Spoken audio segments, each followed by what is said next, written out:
মালিক, তুমি আমাকে মাফ করো, তুমি আমাকে মাইরো না। বাজার হাকিমুল উম্মাহ সাহেব আলী থানভী রাহমাতুল্লাহি আলাইহি বলেন, একটা কুকুর মালিককে চিনলো, আর তুমি আমি আশরাফুল মাখলুকাত মানুষ আমার মালিককে চিনলাম না। এই জন্য আমার বাজানদেরকে বলবো, এই চক্ষু নেয়ামত দান করলেন কে? আল্লাহ। বাজান জবান দিয়ে কথা বলি, নেয়ামত কে দান করলো? কত বোবা মানুষ তোমার আমার সামনে আওয়াও করে চিল্লায়, ওর বুকের ভিতরে কত জ্বালা, ওর মনের ভাব প্রকাশ করতে পারে না। তোমাকে আমাকে মালিক কথা বলার শক্তি দান করলেন, আল্লামাহুল বায়ান। বাজান এই নেয়ামতে শুকরিয়া কি আদায় করলাম। আখারে কত প্রতিবন্ধী সন্তান আমাদের সামনে নিয়ে আসা।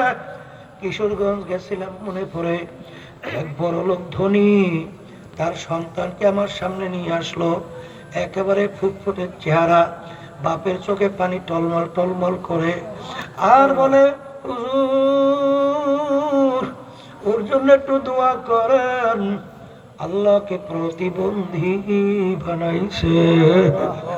এ কবরের যাত্রীরা, আমার মালিক তোমাকে আমাকে ইচ্ছা করলে প্রতিবন্ধী বানাইতে পারতো কি পারতো না? বাজান এই ব্রেন কে দান করলো? এই ব্রেন দিয়ে আজকে পড়াশোনা কইরা সার্টিফিকেট অর্জন করলাম, বিভিন্ন ডিগ্রি অর্জন করে বড় অফিসার হইলাম, শাইখুল হাদিস হলাম, মুফতি হইলাম, পীর হলাম, আরো অনেক কিছু ব্রেন দিয়া ব্যবসা বাণিজ্য কইলাম, আজকে অনেক সম্পদের মালিক হইলাম। এই ব্রেন নেয়ামত কার? এক আল্লাহর বান্দা মসজিদের ভিতরে কান্দে আর মালিকের দরবারে বলে, মালিক আপনি আমাকে এত গরিব বানাইলেন, এক জোড়া জুতা কেনার তৌফিক আপনি আমাকে দেন নাই। এই আফসোস কান্দে আর মালিকের দরবারে বলতেছেন, মালিক আখারে আল্লাহর বান্দা কাইদা কাইটা যখন মসজিদ থেকে বের হলো, দেখে মসজিদের দরওয়াজায় এক আল্লাহর বান্দা পেয়ালা হাতে পয়সা, মানুষের কাছে পয়সা চায়। তখন ওই আল্লাহর বান্দা, সেই আল্লাহর বান্দা পয়সা চায়, আখারে ওর দুইটা পাউই আমার মাওলা দেয় না। তখন ওই আল্লাহর বান্দা কান্দে আর বলে, আমার দয়ার মালিক, আমার চেনে মুখার আমার দ্বিতীয় দুনিয়া থাকতে পারে না। মালিক তোমার এই বান্দাকে তুমি তো দুইটা পাউই দাও না, আমাকে তো নেয়ামত প্রদান করছো, আমার পয়সা দানের জন্য আমি দুঃখে কান্দি, তাইলে তোমার এই বান্দার অবস্থা কি হবে?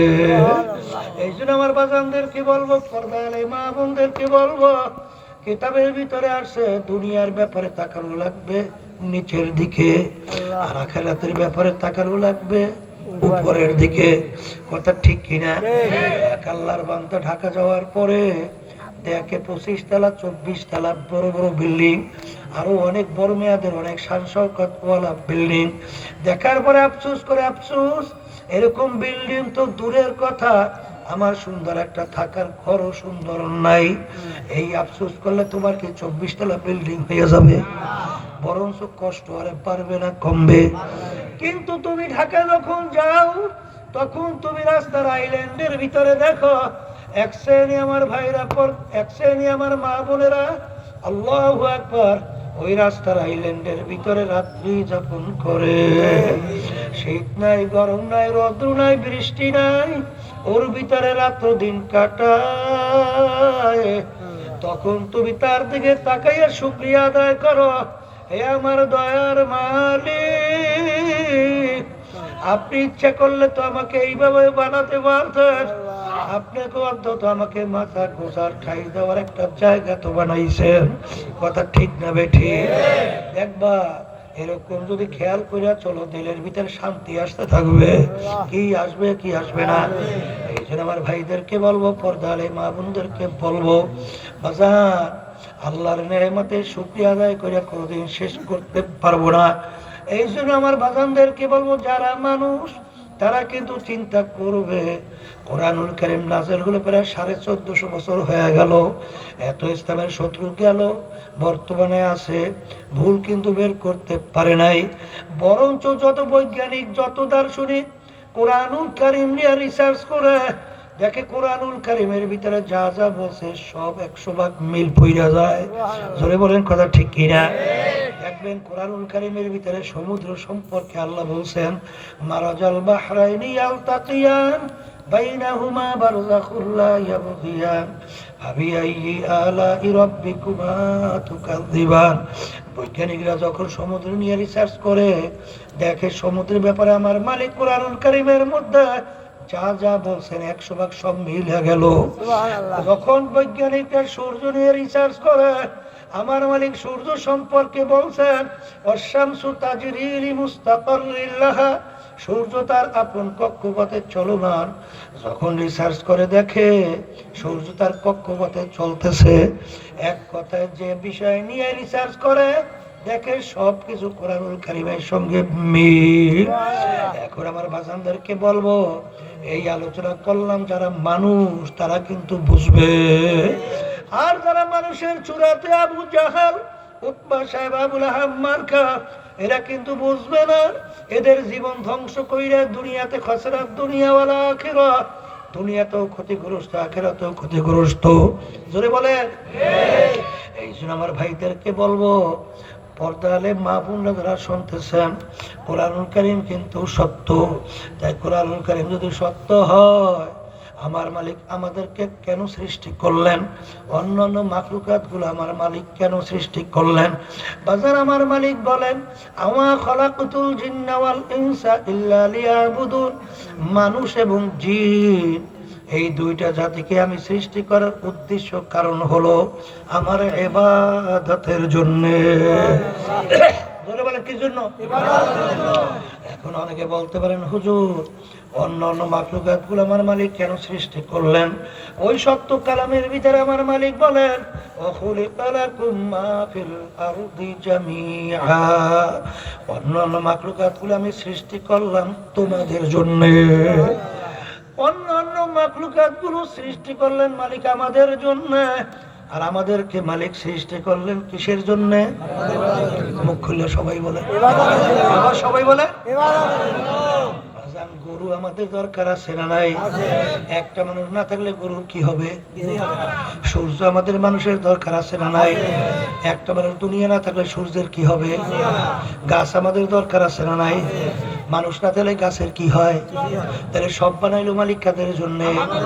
সব বানাইলে মালিক আমাদের জন্য, আর আমাদেরকে বানাইলেন মালিক তার ইবাদতের জন্য।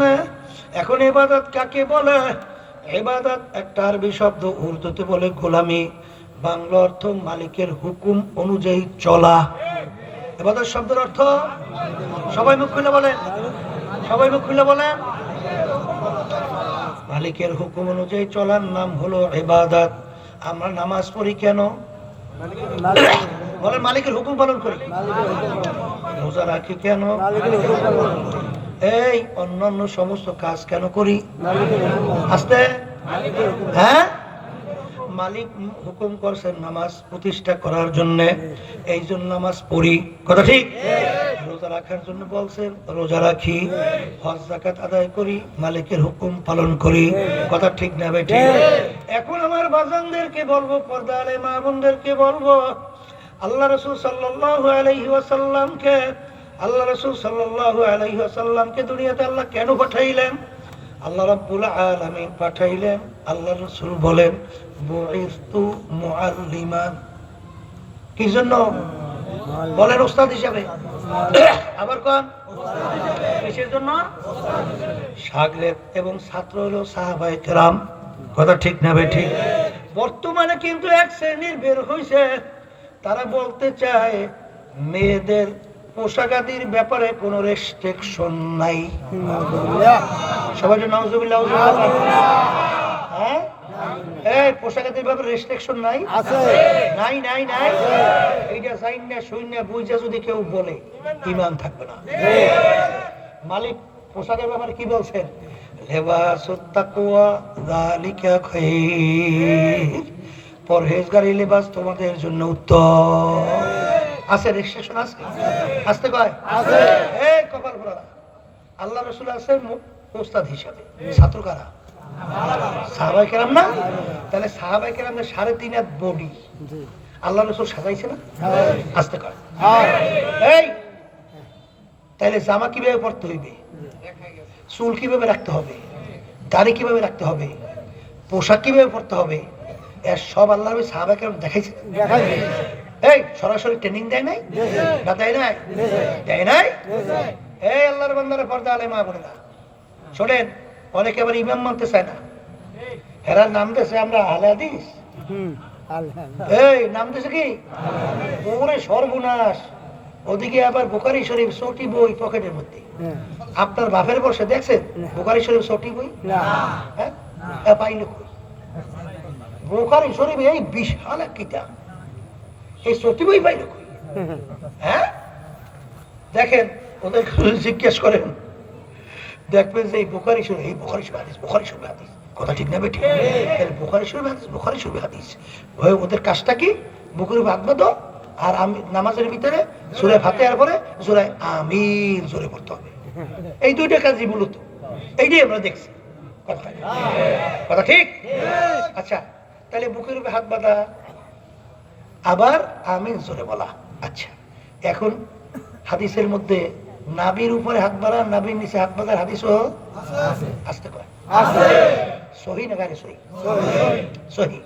হ্যাঁ, সহি না? আসতে পারে। তাহাতা সুররা, নাভির নিচে হাত বাঁধার হাদিস রাদিয়াল্লাহু তাআলা। কথা খেয়াল করিয়েন।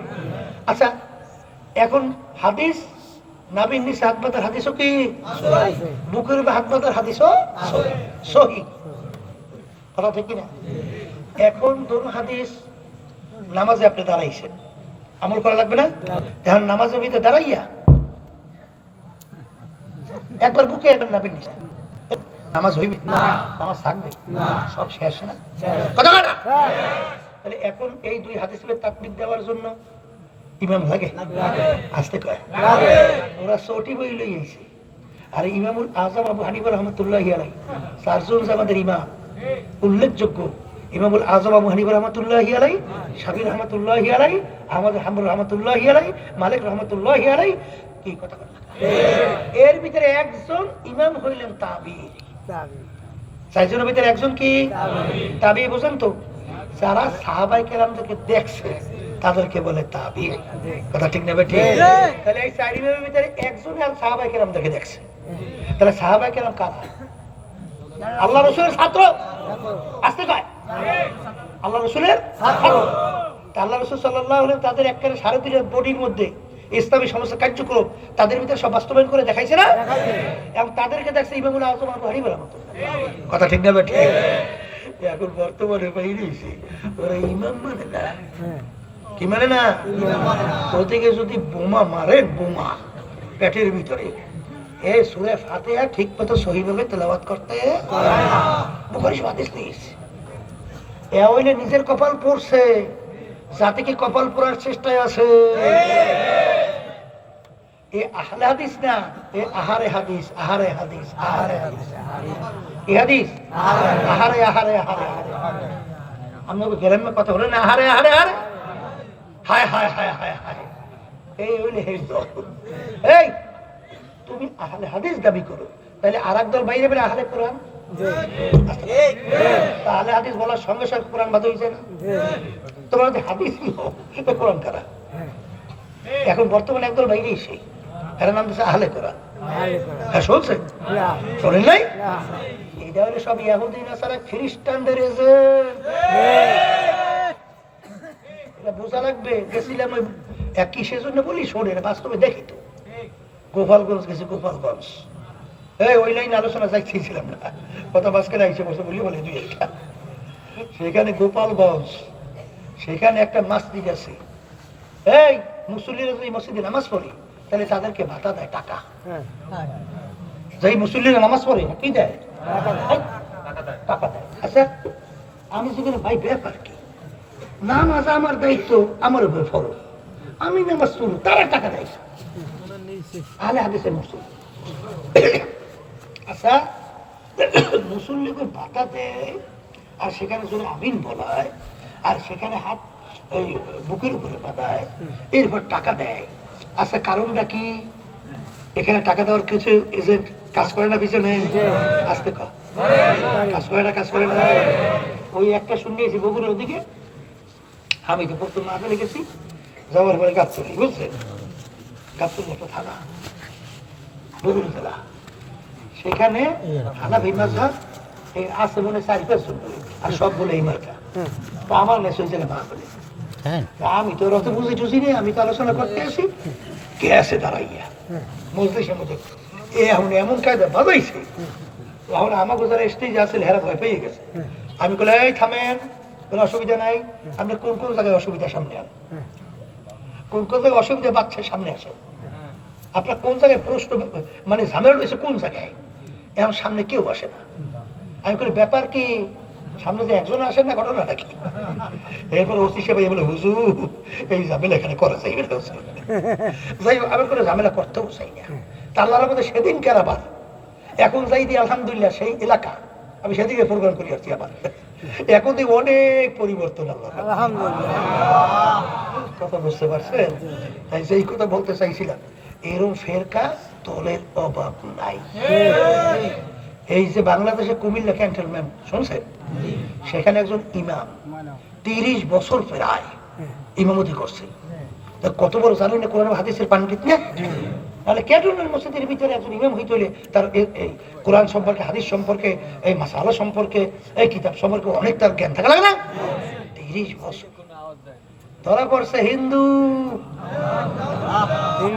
30 বছর পর ভারতের রয়ের এজেন্ট এই বাংলাদেশে পাগলামি মনে করছে।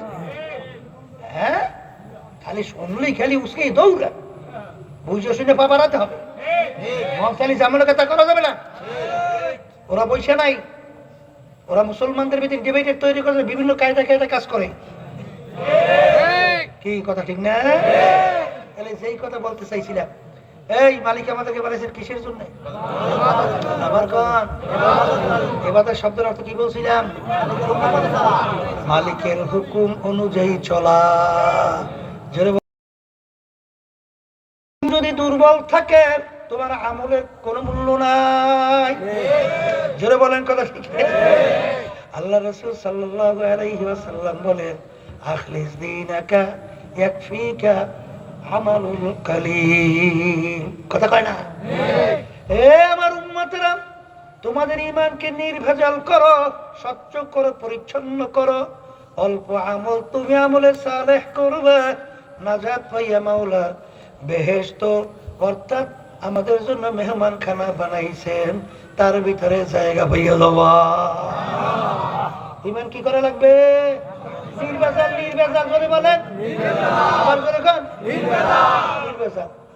আজকেই তো মনে হয় না যেন কালকে বলছেন সর্বনা ইউনিয়ন একটা মাদ্রাসা আমার সভাপতি বানাই রাখছে, এদিকখানা এখন আবার নতুন কমিটি বানানো লাগবে।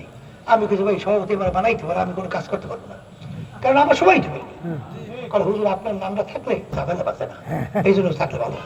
আমি বলছি মাদ্রাসা উপকার একটা বানাই। তো এর মধ্যে আইসে আওয়ামী লীগের বুঝছেন ইউনিয়নের নেতা ওই হেউ, আমি আসলে সভাপতি, হেঁটে আসলে সেক্রেটারি, আর আইসে বিএনপি বিএনপি। আমি বলতেছি যে আপনারা তো সভাপতি বানানোর জন্য আসছেন, তা বানান, আমার একটা প্রস্তাব আছে। বলে গোপালগঞ্জ এমন এমন জায়গা আছে নৌকা মার্কাসের একটা ভোটও বাক্সে পড়ে না। কথা কেনা? এই গত সফরে ছাগল নেই মাফিল করেছি, ছাগল নেই। এই ফেনি ফেনি ফেনি এই খালেদা জিয়ার বাড়ির বাসা, সেখানে কইলাম যে এখানে সব খালেদা জিয়ার নেতা করে এই ভিতরে সব দৌড়ায়। এরপরে যাইবেন বগুড়া, সেখানে জিয়ার পিছনে দৌড়ায়। কথা হয় না? যাইবেন রংপুর, আমরো বলা এরশাদ। তাইলে ইসলামী আন্দোলনের কেন্দ্র হয়েছে সর্বনাই। এখানে একজন এই আন্দোলনের বাইরে থাকতে পারে, আমার মনের দাবি।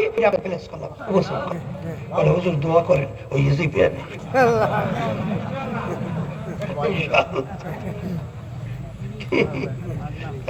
যেই কথা বলতে চাইছিলাম আমার বাজানদেরকে, যে কথা সংক্ষেপ, যে আমি বলতেছিলাম যে আপনারা এই যে দল করেন কেন করবেন? কেন করবেন? এই চোরে দল করবেন না। এই বিএনপির সময় এই বাংলাদেশটা চোরের দিক থেকে তাম দুনিয়ার ভিতরে 5 বার ফার্স্ট বানাইছে না? এখন সময় আছে কয়? এইবার বলছিলাম ওই মির্জা ফখরুল সাহেব আসলে আমার সঙ্গে দেখা করতে, দেখেন নাই কয়েকদিন আগে? তাই প্রায় 1.5 ঘন্টা ছিল। থাকার পরে আমি তো খুব বলতে আছে আওয়ামী লীগ খারাপ, অমুক তমুক সমুক। আমি বলছি আপনারা তো খুব ভালো, ঠিক আছে, আচ্ছা ভালো হইলো ভালো, তাইলে কি ভালো না মন্দ হয় আমার জানা আছে, আমি তো তার সাক্ষী। কারণ আমাকে আপনার বিএনপির নেতারা কেস দিয়েছিল 2003 না জানি 4 সালে। কেস দিয়ে আমি কিন্তু জেলও খাইতে এসেছি। কেস দিয়েছিল কি তা জানেন? আমি বলে বিএনপির নেতার এক পকেটে 5,000 টাকা চুরি করছি। এক হুজুররাও কিন্তু আছে বিএনপি করে। আমরা দেশে মনে হয় নাই না, আমরা দেশও আছে। শেষ পর্যন্ত আমি কইলাম যে আমি বলে বিএনপির এক নেতার পকেটে 5,000 টাকা চুরি করছি। ওই বিশ্বের বাজার তো আমাকে ছেলে ওখানে হলো ঘটনা দেখাইছে। আমি যখন বাড়ি আমার চোখে অসুবিধা বুঝছেন, এমন ভাবে চোখ ব্যথা আমি গাড়ি থেকে নামতেই পারি না, মানে এত ব্যথা। সেখানে আমার নামে কেস দিয়েছে বিএনপি নেতার পকেটে 5,000 টাকা চুরি, এই এক করছে চিন্তাই। এই কেস দিয়েছে বরিশাল আদালত। বরিশাল আদালত ম্যাজিস্ট্রেট এই গ্রাউন্ডের উপরে আমাকে 5 বছর সাজা দিয়ে দিয়েছে। 5 বছর আমার সাজা এই বরিশাল। আমি গেলাম জেলে, ফয়েজ ভাইও গেছে জেলে, আবুল খায়েরও জেলে, আমার 3 ভাই। আল্লাহর কত ফজল রহমতুল্লাহ আলাই আব্বাস দেখতেও যায় নাই। ওই মোটা রুটি আর ওই পাতলা ডাল ও ছেলের মধ্যে কিন্তু আমিও খাইয়ে আসছি। কথা বুঝলেন? খাওয়া টাওয়ার পরে যেই কথা বলতে চাইছিলাম, আমি বলি শোনেন, আমার মতো একটা ছেলে যদি 5 বছর জেলে থাকে তখন অবস্থাটা কি হয় বলে? এরকম হাজার হাজার লক্ষ লক্ষ পরিবার মিথ্যা কেস দিয়া তারপর সংসার ধ্বংস করে দিচ্ছে। এই গত সমরে আমি আসছি খাগড়াছড়ি পাহাড়, গেছেন খাগড়াছড়ি? অনেকে তো জান নাই, ওখানে পাহাড় আর পাহাড় আর পাহাড়, বুঝলেন?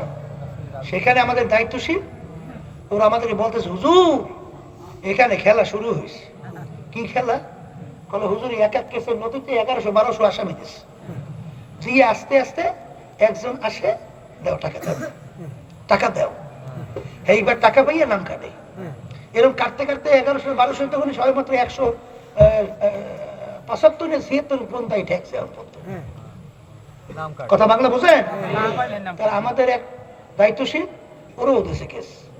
এখন ওর কাছে 40,000 টাকার মতো টাকা আছে, 40,000 নাম কাটিয়ে দেবে আর কি। তো ও টাকা দিতে পারে নাই। শেষ পর্যন্ত বেড়ায় জেলে 3.5 মাস পরে এই জেল থেকে কয়েকদিন পাই গেছে। সারা নাকি ইয়ার সহযোগিতা করেন, কিসের হুজুরগিরি করেন, কিসের সেজদা দেন? হ্যাঁ, আপনি জালেমের সহযোগী, আপনি একজন জালেম। আজকে যারা আওয়ামী লীগ করে 5ই আগস্ট জুলাই কয়েকদিন হাজার হাজার মায়ের কোল সন্তান হারা করছে। আমাদের ভবিষ্যৎ প্রজন্মের সন্তানগুলো মেধাবী, ন্যায্য দাবি নিয়ে রাস্তায় নামছিল।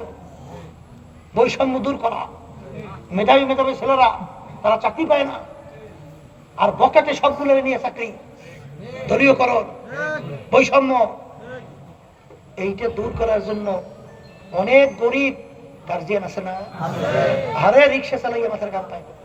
বাচ্চাটা মেধাবী, পড়ে গেছে পড়ার জন্য, পৈরেটুরিয়া আমার সাথে সদরঘাট অফিস তখন আমাদের ছিল, আমার সঙ্গে দেখা করতেছে কুলি সদরঘাটে, বলে হুজুর আমি MA পাস। আসতে আমার কাছে বল, হুজুর আমি MA পাস। আমি বলি কুলিগিরি করেন? বলে হুজুর উপায় কি, পেট তো বাঁচাল লাগবে, কোনো ক্ষেত্র নাই। এই বৈষম্য দূর করার জন্য যখন রাস্তায় নামছে, আরে ঠান্ডা মাথায় পাখির মতো গুলি করে এই উদীয়মান মেধাবী ছেলেগুলোকে রাস্তার ভিতরে লাশ হিসেবে ফেলা হয়েছে। হ্যাঁ, এই খুনিরা এই বাংলাদেশের ভিতরে আয়নাগার তৈরি করছে, এই খুনিরা পীর হত্যা ঘটনা ঘটাইছে, এই খুনিরা বাংলাদেশ থেকে টাকা পাচার করে দেশ দেউলিয়ার পথে নিয়ে গেছে। এরপরে জের জুলুমের তোর অভাব নাই, এদের আবার সহযোগিতায় দল করে, 5 বার চোরের দিক থেকে দুনিয়ার ভিতরে ভাষ্ট করে। গেছিলাম আমেরিকার প্রেসিডেন্ট ছিল না আওয়ামী লীগের সব হামিদ সাহেব, আব্দুল হামিদ, আমাদেরকে ডাকছিল সংলাপের জন্য। তা আমি প্রেসিডেন্ট পাশেই বসে ওদের গেছেন নামে সেখানে বসার পরে আমাদের একজন বলতেছে, প্রেসিডেন্ট সাহেব আপনার একটা কথা আমরা বিভিন্ন জায়গায় এটা উদাহরণ হিসেবে বলি। কি কথা? বলে আপনি বলছিলেন যে বাংলাদেশে প্রতি বছর যে টাকা চুরি হয়, দুর্নীতি হয়, এই দুর্নীতি চুরির টাকা দিয়া পদ্মা সেতুর মতো একটা পদ্মা সেতু প্রতি বছর মানে বানানো যায়। প্রেসিডেন্ট বলতেছে আপনারা ভুল বলছেন, আমি একটা বলি, আমি বলছি 2টা পদ্মা সেতু। একদল বাইরে এসে খাজুর ওখানে ডাক্তার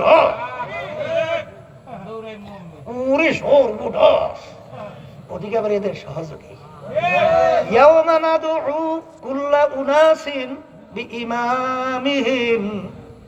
কিয়ামতের ময়দান আমার মালিক প্রত্যেকটা মানুষকে তার দলের নেতা নেত্রীর সঙ্গে ডাকবে।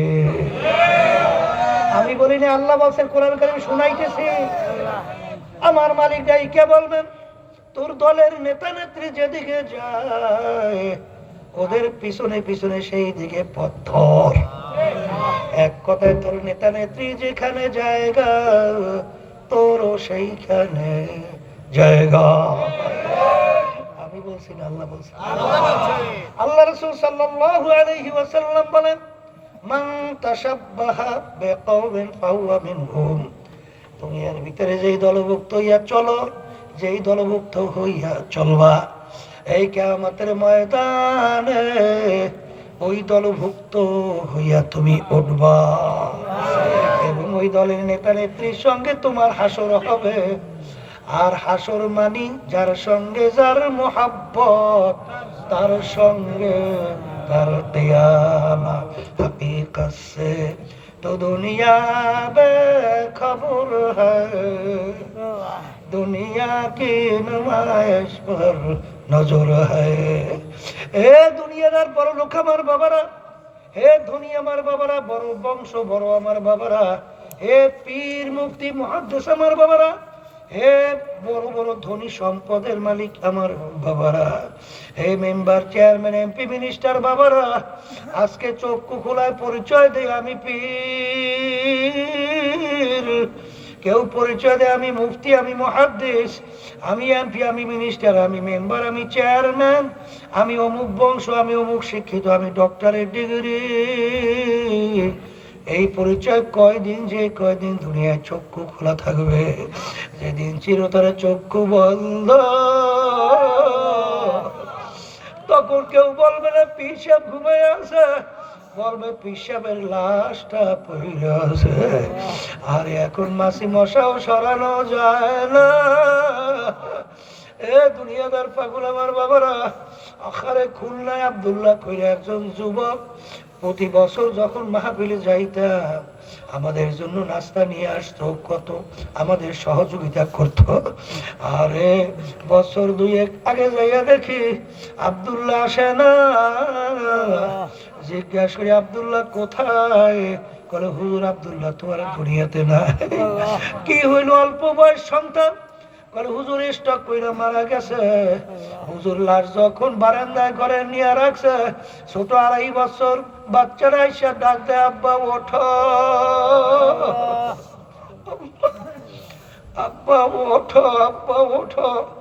যত ডাকে আব্বা তো আর ডাকে সাড়া দেয় না। বাচ্চা এক পর্যায়ে বিরক্ত হইয়া বলে আব্বা ঘুমাইছে, আব্বা ওঠে না। আরে এমন ঘরে যাইতে হবে যেই ঘরে নাই সাথী এমন ঘরে থাকতে হবে যেই ঘরে নাই সাথী। হে আমার বড় লোক বাবারা, হে আমার ধনী বাবারা, হে কবরের যাত্রীরা, আজকে দুনিয়াকে কোন দলের পরিচয় দেবা? আমি চরমনায়ের মুরিদ, আমি অমুক তমুক সমুক দলের লোক। এ কবরের যাত্রীরাই পরিচয়, কিন্তু কবরে চলবে না। কবরে কিন্তু প্রশ্ন তিনটা, তোমার রবকে কোন ধর্মের নিয়ম অনুযায়ী চলছ? আল্লাহর হাবিব সাল্লাল্লাহু আলাইহি ওয়াসাল্লামকে দেখাবেন, মান হাযার রাসূল, বলো ব্যক্তিকে। এ আল্লাহর বান্দারা, পর্দালে মা বোনেরা, দলাদলি সারো, আরে বংশের গৌরব সারো, টাকার গরম সারো, আমার মালিকের পাগল হও। ওমা খালাকতুল জিন্না ওয়াল ইনসা ইল্লা লিয়াবুদুন, আমার মালিকের আবেদ বান্দা হিসেবে পরিচয় লাভ করো। আরে যদি আজকে আমার মালিকের ডাকে সাড়া দিয়া আবেদ হইতে পারো, দেখবা দুনিয়াতেও সম্মানের কোনো অভাব নাই, আখেরাতে কিয়ামতের ময়দান আমার মালিক সম্মানিত করে উঠাবে। এই জন্য আমার ভাইদেরকে বলবো, পর্দারে মা বোনদেরকে বলবো, আমার মালিকের ব্যক্তিগত জীবন প্রতিটা মানুষের হুকুম আছে না নাই? পারিবারিক জীবনে আছে না নাই? বাজার ব্যবসা ক্ষেত্রে আছে না নাই? সামাজিক ব্যাপারে আছে না নাই? বাজার রাজনৈতিক জীবনে আছে না নাই? আখারে আন্তর্জাতিক জীবনে আছে না নাই? সুরাত সিরাত পোশাকাদের ব্যাপারে আছে না নাই? এই পথে চইরা একটু দেখো, এর ভিতরে আমার মালিক যে কি মজা রাখছে। এই পথের প্রতীক ছাড়া কাউকে কোনোদিন বুঝানো যায় না। কত বড় লোক দুনিয়াদার, ওদের মুখে হাসি থাকে না। ওদিকে রিক্সাওয়ালা একজন আমার বাজান আল্লাহওয়ালা, যখন সালাম দেন আসসালামু আলাইকুম ওয়া রাহমাতুল্লাহ, এমন ভাবে একটা হাসি দিয়া সালামের জবাব দেয়, মনে হয় যেন তার আনন্দ, তার শান্তির কোনো শেষ নাই।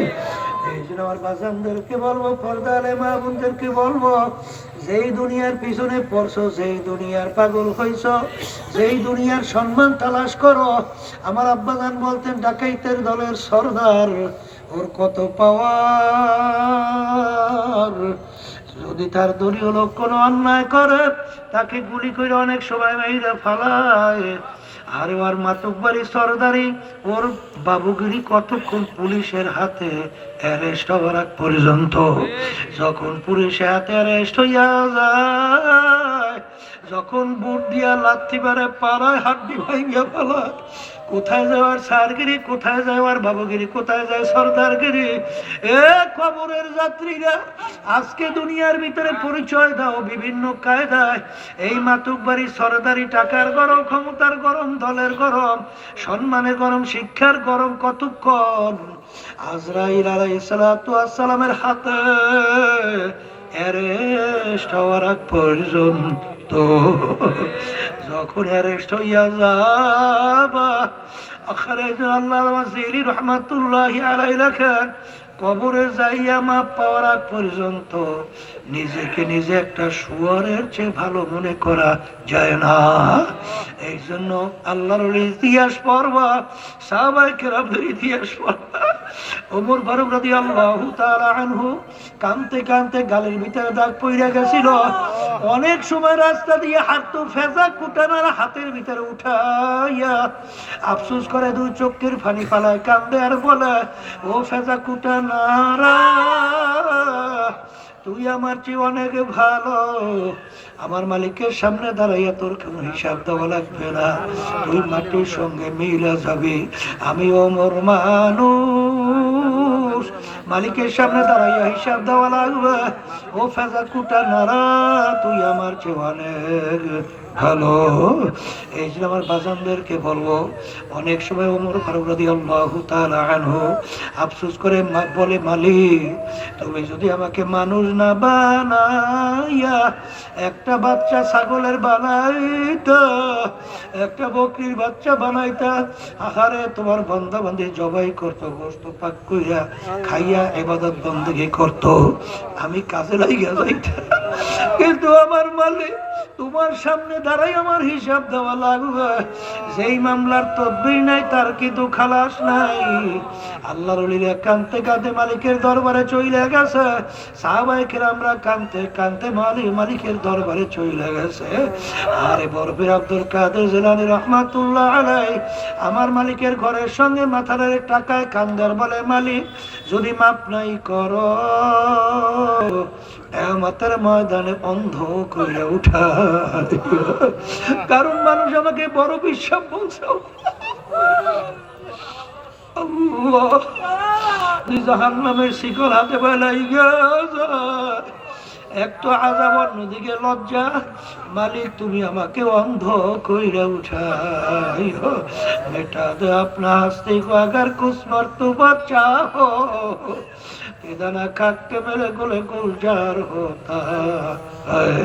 এই জন্য আমার বাজানদেরকে বলবো, পর্দার মাহবুবদেরকে বলবো, আমি আপনাদের জন্য দোয়া করি, দোয়া চাই মালিক যেন আমাদের ইমানকে মজবুত কইরা আল্লাহর হুকুম মাইনা বাজান আমাদেরকে যে উদ্দেশ্যে মালিক বানাইছেন আমরা ইবাদত কইরা তারপর যেন দুনিয়ার থেকে বিদায় নিয়ে কবরে যাইতে পারি। আল্লাহুম্মা আমিন। এ ঘরের মেয়ে লোকেরা হাত উঠাও, গুনার কথা মনে করো, দু চোখের পানি ফালাও, মালিকের দরবারে কান্দো আর মাপ চাও। যদি কান্না না আসে মনকে বুঝো রে মন, একদিন এই ঘরের দরজা দিয়া নতুন বউ হয়ে উঠছিল রে মন, কত মেয়ে লোকে শরবত খাওয়াইল, কত মেয়ে লোকে বাতাস করলো, আবার এমন একটা দিন আসবে এই ঘরের দরজা দিয়া মরা লাশ হইয়া বের হবা। ছেলে কানবে মামা করে, মেয়ে কানবে মামা করে, জবাব তো আর দিবা না। ইয়া আল্লাহ, ইয়া আল্লাহ, আপনি তো এই মাঠের দিকে চাইয়া দেখেন আপনার বান্দারা কিভাবে কান্দে। আমার দয়ার মালিক আমাদের ছেলেও মরে নাই, মেয়েও মরে নাই, ওরা করে বসি রে, মাফ করে দেন গো মাওলানা করে দেন। আল্লাহর বান্দারা জোর করে কান্দতে পারেন, হ্যাঁ কান্না আসে না, হ্যাঁ জোর করে কান্দেন। সন্তান মারা গেলে চোখে পানি আসে, সম্মান নষ্ট হয়ে গেলে চোখের ভিতরে পানি আসে। তোমরা গুনার কারণে জাহান্নামের আগুন জ্বলছে, জাহান্নামের আগুন চোখের পানি ছাড়া ঠান্ডা হবে। আল্লাহ, ইয়া আল্লাহ, যাদের ছেলে মাহফিল হইল, চেষ্টাকারী সাহায্য করলাম, তাদের উপস্থিত হয়ে গেল, আল্লাহ সবার খাস মেহরবানি নজর করে আপনার কাজ বন্ধা হিসেবে কবুল করে না। আল্লাহ পর্দালে মা বোনদেরকে আপনার খাস বান্ধবী হিসাবে কবুল করে না।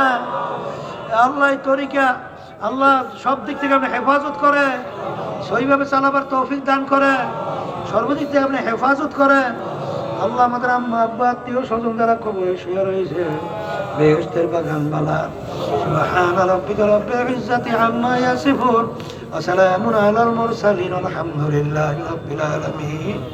শোনেন এখানে